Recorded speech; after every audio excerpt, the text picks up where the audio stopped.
نازل ہوئی اور جو کتابیں تم سے پہلے پیغمبروں پر نازل ہوئیں سب پر ایمان لاتے اور آخرت کا یقین رکھتے ہیں۔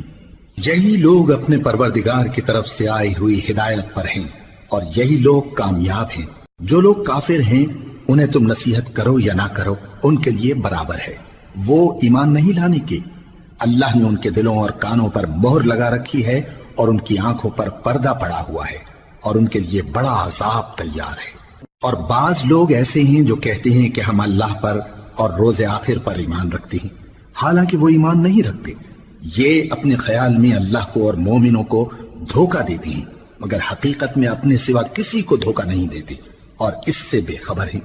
ان کے دلوں میں کفر کا مرض تھا، اللہ نے ان کا مرض اور زیادہ کر دیا اور ان کے جھوٹ بولنے کے سبب ان کو دکھ دینے والا عذاب ہوگا۔ اور جب ان سے کہا جاتا ہے کہ زمین میں فساد نہ ڈالو تو کہتے ہیں کہ ہم تو اصلاح کرنے